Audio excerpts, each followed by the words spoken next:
Hey guys, my name is Stella, and I have an unusual fear. The thing is that I am afraid of my own reflection. Living with such a phobia is really horrible. When I was 4 years old, my friends and I were playing in the sandbox, and suddenly an angry, strange dog came close to us. The adults rushed to us too late, and the dog managed to bite me really hard. Fortunately, the dog was not infected with rabies. But there appeared another problem, which was not less terrible. During the attack, the dog scratched my face and my body so much that I even had to be operated on.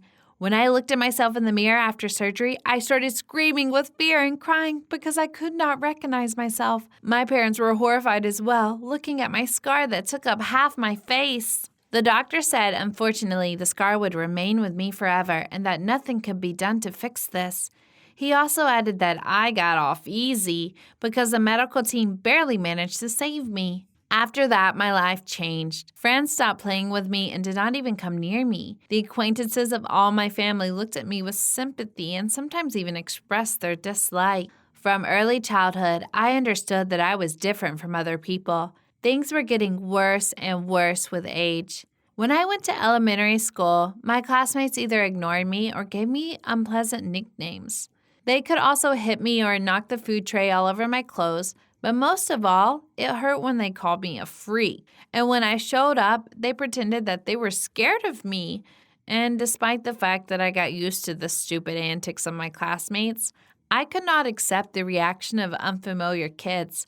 They were really scared of me and tried to stand back immediately. This had such a huge impact on me that I became afraid of my own reflection. I felt like a monster. Once, when I accidentally looked in the mirror in my room, I couldn't hold it any longer, so I threw a heavy statuette as to break it. I was gripped by such panic that I could not calm down until my mother came into the room. She looked at the shards and asked what was going on. I replied that I could no longer see myself in the mirror because my appearance scared me. My parents immediately took me to the psychologist, and he explained that I had a mental trauma that required a comprehensive and long-lasting therapy. Due to the constant bullying, I began to perceive myself differently, seeing only the worst aspects of my own appearance. He advised my parents to have me shift to homeschooling if possible because my classmates could only make my phobia worse. And that's what my parents did. So I've studied at home for several years, but it didn't make me any happier because therapy didn't really work and I was still afraid to look at myself in the mirror. Instead, I started wearing a mask that hid my face completely.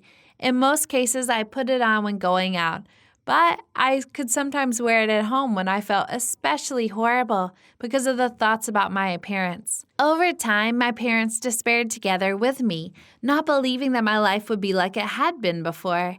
But then we did not yet know what changes awaited our family. One day after returning home from work, my father announced that he had been promoted and transferred to a new office in another city to work from there. I can't say that I was glad, but there was no choice. We quickly packed all of our belongings and moved to Brentwood.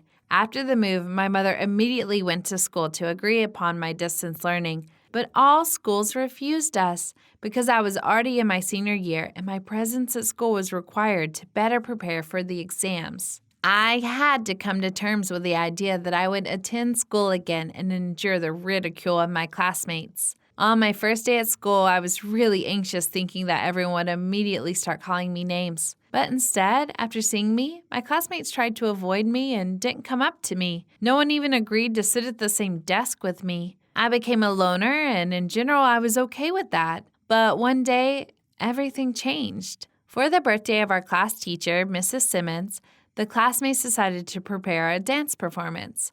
The music teacher supported the initiative of the class and decided to help with the dance. I was not eager to perform on stage, but at the same time, I didn't want to offend Mrs. Simmons. However, I did not know that the rehearsals would be held in a special classroom with large mirrors. When I looked at myself, I felt sick.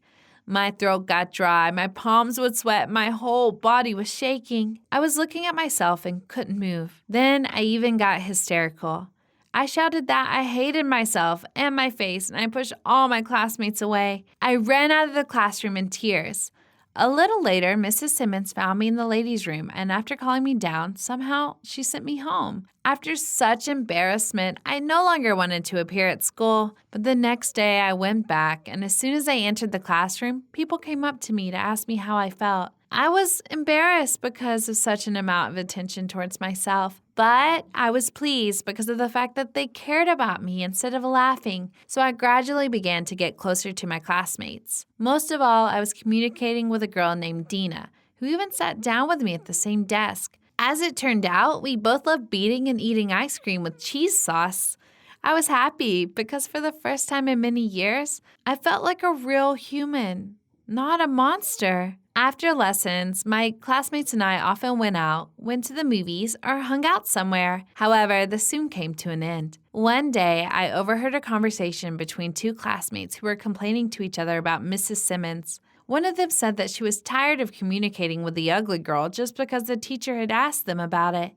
The second one agreed and added that it was impossible to look at me without fear. After I heard these words, my vision blurred. I almost fainted because of the bitterness, and my feet were weak, and I went home deciding to skip class that day. I explained the situation to my mother, and she did not scold me for truancy. After that, I locked myself in my room and was crying all night, deciding that from then on, I would constantly wear a mask. I hardly made myself go to school the next morning. I'd love to miss all my classes again, but on that day, we had to congratulate Mrs. Simmons. My classmates were shocked to see me wearing a mask, but they didn't say anything, and I didn't care about their opinion. I just expected that day to end as soon as possible, as I did not want to dance at all. After lessons, the teachers and children from all the parallel classes came to the assembly hall to congratulate Mrs. Simmons.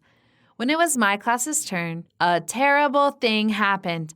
During the dance, one of my classmates tripped me and I fell down. The mask immediately flew off my face, after which loud laughing was heard in the hall. I covered my face with my hands and quickly ran away. After this incident, I sat in the room all weekend. All the time, I was thinking that my bullying had resumed, and I again became the main laughingstock at school. In addition, Dina annoyed me by constantly sending me some messages that I didn't even read. I had no doubt that she sent me some offensive words. But after several days of my silence, Dina came to my house because she was really worried about me. She believed that the girl did a horrible thing during the dance, and also said that for that trick, community service at school awaited her. This did not make me happy, as no one would stop bullying me because of this. However, Dina immediately cheered me up. She said that she would not leave me alone and that she was communicating with me not because of Mrs. Simmons' request, but because she considered me a great friend. Her words made me smile, even believe that my scar was not an obstacle to true friendship. Several months have passed since Dina protected me from bullies at school and tried to wean me off a mask. And this step really helped me to accept and love myself. Thanks to Dina and her assistance, I got hope that I could live like an ordinary person. Have you ever been bullied at school because of your appearance? Give your answers in the comments.